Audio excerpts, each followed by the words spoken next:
బాపట్ల పట్టణ ప్రజలందరికీ ముందుగా వినాయక చవితి శుభాకాంక్షలు తెలియజేస్తా ఉన్నాం. రేపు వినాయక చవితిని పురస్కరించుకొని ప్రజలందరూ కూడా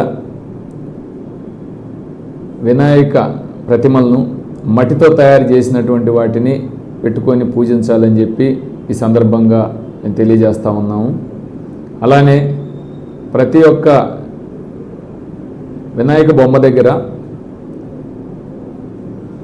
మనం ఈ సంవత్సరం నుండి సీసీ కెమెరాలు ఏర్పాటు చేయాలని చెప్పి కూడా చెప్పడం జరిగింది. ఎవరైతే ముందుగా సీసీ కెమెరాలు ఏర్పాటు చేస్తారో వారికి మాత్రమే మేము పర్మిషన్స్ ఇస్తూ ఉన్నాం. ఈ విధంగా చూస్తే ఇప్పటి వరకు మనకి 26 బొమ్మలకి గాను పర్మిషన్స్ తీసుకున్నారు. అట్లనే వారు సీసీ కెమెరాలు కూడా పెట్టుకుంటామని చెప్పేసి చెప్పడం జరిగింది. సీసీ కెమెరాలు ఎవరైతే ఉన్నారో పెట్టేటువంటి వారితో మాట్లాడుకోవటం, మేము ఆ ప్లేసెస్ని అన్నీ కూడా విజిట్ చేయటం, ట్రాఫిక్ ఎలాంటి అంతరాయం లేనటువంటి ప్లేసెస్లో చూసి పర్మిషన్స్ కూడా మేము ఇస్తూ ఉన్నాం. ఈ పర్మిషన్స్ అనేవి ఆన్లైన్లో మాత్రమే సబ్మిట్ చేయాలి. ఎక్కడా కూడా ఇందులో డబ్బులు తీసుకొని పర్మిషన్స్ ఇవ్వటం ఇలాంటి వాటికి తావు ఉండదు. అలానే ఈ వినాయక చవితి జరిగేటువంటి ప్రదేశంలో ఎక్కడా కూడా ఈ లౌడ్ స్పీకర్లు ఉండే విధంగా డీజేలు పెట్టడం నిషేధం.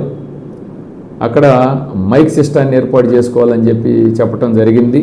అలానే టౌన్లో ఉన్నటువంటి డీజే ఎవరైతే ఉన్నారో వారందరిని కూడా మేము మీటింగ్ పెట్టడం జరిగింది. వారికి నోటీసులు కూడా మేము ఇచ్చున్నాము. వారు ఈ వినాయక చవితి ఎక్కడైతే బొమ్మలు పెడుతున్నారో అక్కడ వారు ఈ డీజేలను ఉపయోగించరాదని చెప్పడం జరిగింది.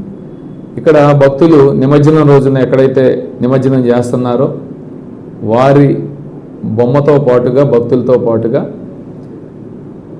ఆ ఏరియాలో ఉన్నటువంటి ఒక 5-6 బొమ్మలు కలిపి ఒక కానిస్టేబుల్ కానీ, ఒక హెడ్ కానిస్టేబుల్ కానీ, లేదా ఒక హోంగార్డ్ని కానీ ఇవ్వటం కూడా జరిగింది.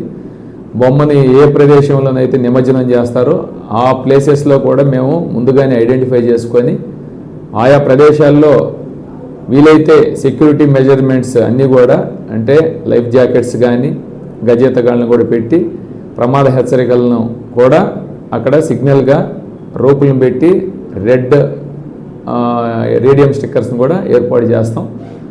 అలా దాటి లోపలికి వెళ్ళకూడదు. అది ఏదన్నా కానీ అక్కడ ఉన్నటువంటి పోలీసు వారు చెప్పిన విధంగా విని భక్తులందరూ కూడా ఎలాంటి అవాంఛనీయ సంఘటనలు జరగకుండా ఉండాలని చెప్పేసి ఈ సందర్భంగా మేము పట్టణ ప్రజలందరికీ కూడా తెలియజేస్తా ఉన్నాం.